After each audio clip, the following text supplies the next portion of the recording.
Bienvenidos amigos de YouTube a este nuevo video. Hoy vamos a hablar sobre qué es un mito. Antes de iniciar, suscríbete y vamos a empezar. Un mito es una historia o relato que es transmitido de forma oral. Al ser transmitido de forma oral, tiene una particularidad. Cada una de las personas que lo transmite puede tener su propia versión.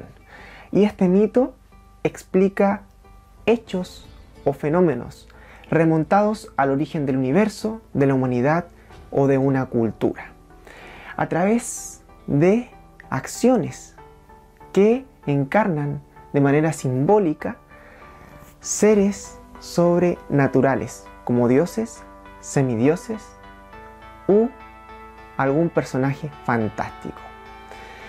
Los mitos son dinámicos y tienen reinterpretación de acuerdo a la persona que va transmitiendo este mito. Comúnmente la palabra mitos hace referencia a relato o cuento. En la actualidad la palabra mito se ve de manera peyorativa y falsa, como algo que es mentira y se ha asociado a la mentira. Pero en la antigüedad explica las acciones de seres que encarnan fuerzas de la naturaleza de manera simbólica. Por ejemplo, el dios del rayo, que es Zeus, Thor, los vikingos, y así muchos dioses, semidioses o personajes fantásticos que encarnan poderes de la naturaleza y que además explican el origen del universo, de la humanidad o de culturas. Los mitos están situados en un tiempo bastante lejano. Es por eso que en un principio no se considera como un testimonio histórico, que carece de testimonio histórico. Los mitos son parte de una cultura o de una comunidad, y la comunidad la considera verdadera. Cómo se originó la cultura maya, cómo se originó la cultura azteca. Esto puede ser un mito. Cuando hablamos de mitología, hablamos del conjunto de mitos de una cultura. Por ejemplo, la mitología griega. Son todos los mitos que poseen la civilización griega o la mitología de los mayas, todos los mitos que existen en los mayas. Hay un experto que se llama José Manuel Lozada, el cual voy a citar a continuación, que nos dice algo respecto a los mitos.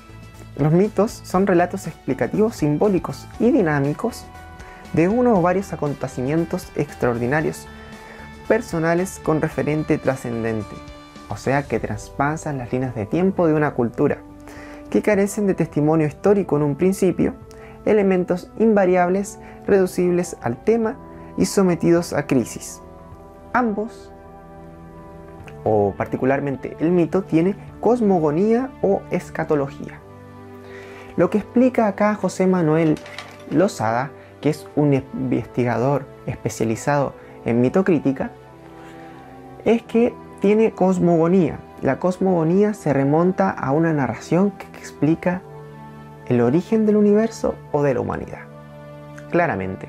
Y la escatología significa el conjunto de creencias religiosas de las últimas verdades sobre el más allá o sobre la ultratumba.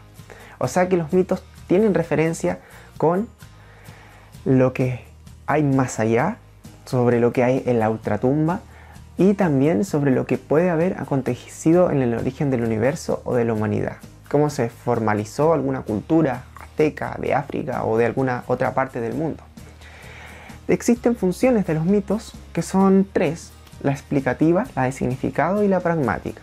El mito, en la función explicativa, explica el origen de algo, ¿cierto? De una cultura, de un hecho o fenómeno, lo justifica o lo desarrolla.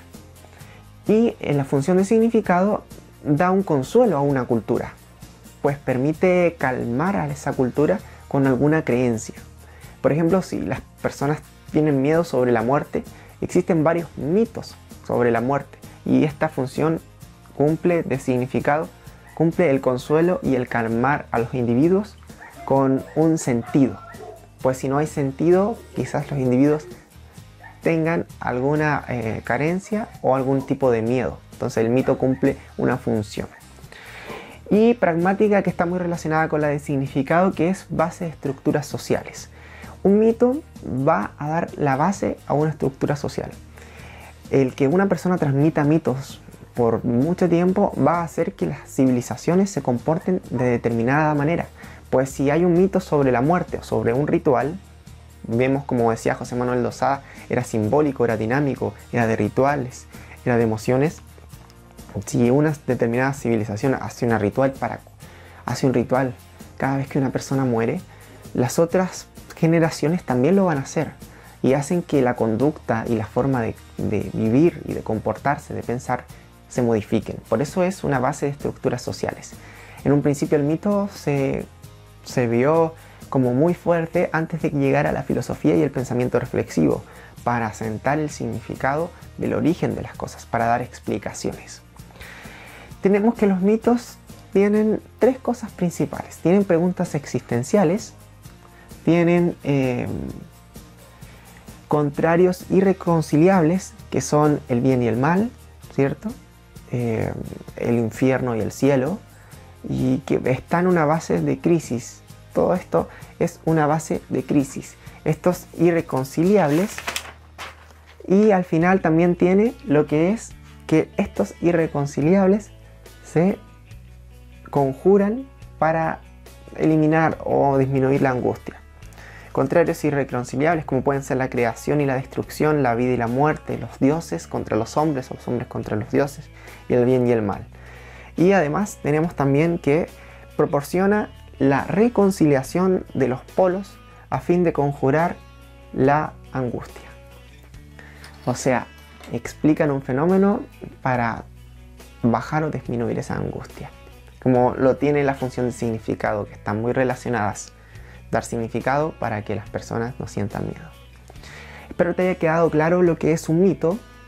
Recordando, repasando, es un relato, ¿cierto?, de tradición oral que explica hechos o fenómenos de origen del universo, de la humanidad o de una cultura a través de seres que son sobrenaturales, dioses, semidioses o personajes fantásticos que encarnan poderes de la naturaleza, en su mayoría, o pueden ser otros tipos de poderes. Suscríbete a este canal, compártelo con tus amigos, dale a like si te gustó, visita mis otros canales, abajo te dejo los ebooks que he publicado y nos vemos en un próximo video. Chao.